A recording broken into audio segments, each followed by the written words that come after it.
We have, a question from someone. I'm just actually going to read it as it came in, and then you can decide how you want to take it apart here. But I didn't get the choice to be born. Like, that choice was made for me. But why do I then, as a human, have to choose God? And if I don't, the consequences are pretty severe. Like, I'm going to burn in hell. So I didn't get this choice. Why is this choice forced on me?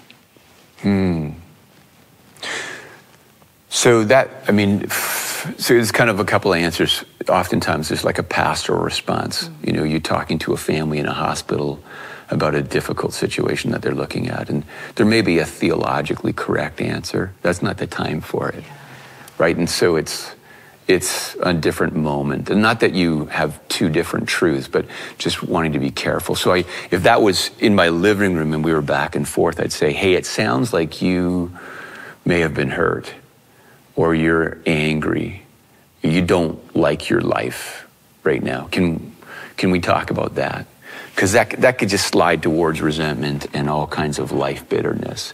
And the Bible actually has lots of place for people to be angry and struggle. And so something like half of the Psalms that are in the Bible's prayer book are laments. People just shaking their fists at God, saying, what are you thinking? Where are you? What are you doing? The bad guys are winning, the good guys are losing, and you don't seem to care anymore. And God puts it in the book. He says, well, that's good stuff. Let's keep that in the book, right? I would sanitize all that stuff out. Let's just go with the happy people with the big smiles. And God says, no, this is actually the conversation I want to be having with you. So theologically, I'd want to say to the person, you were designed for a relationship. All these bits of you that are emotional and relational and angry and loving and interested and disinterested, these are all indications of a longing for what God has created you for. My wife, Colleen, she might be the most pathologically relational person I know. We have bird feeders in our front lawn, and she goes out there and the goldfinches all scatter. And she's like, how come they can't figure out that I'm the one that fills the bird feeder? How come they don't line on my arms and love me? And it was like, yeah, okay, I get it. And isn't that what God has done in Jesus? I think we said, you'd have to become a goldfinch, babe, and she's like, that's kind of what God has done in Jesus so that we could know him. So, why am I forced onto this planet? I didn't choose to be born. Gosh, keep going. You didn't choose your parents. You didn't choose your brother and sister. You didn't choose anything.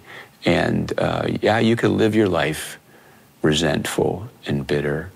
And that's one of the options for you. I think it would be, gosh, what a waste of a great gift. I'm going to say one more thing, but do you have thoughts on it? No, I like what you're saying. I think that the question behind the question is the important one here, that we are not promised the best life right now. God never says that what we have right now is perfect and is going to be trouble-free, and there will be parts of it that are hard. And he, like you said, he does encourage us to bring that to him. But he does seem to suggest that this is the best way to the best world, that he's going to take everything bad and somehow redeem it and make it better than it would, perfect and better for having had the hard parts of this life. I don't understand it all, but that seems to be what he's promising us.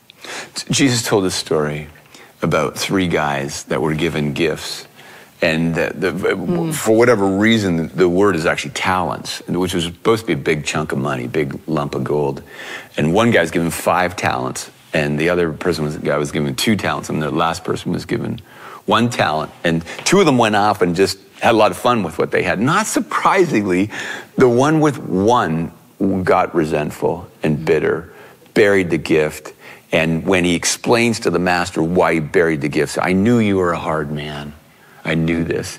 And it struck me that maybe we all see ourselves as the 1 talent person, right? And so we're like, I'll show God. And I think, gosh, you don't actually know how good it is that you've got what you've got. And I think it was a cautionary tale, too, to those of us who feel like we got the short end of the stick. We're not as handsome or smart or whatever else. And, you know, that is a wrong perception. And I always feel like everybody else has got it better. And that's a miss. Anyway, interesting.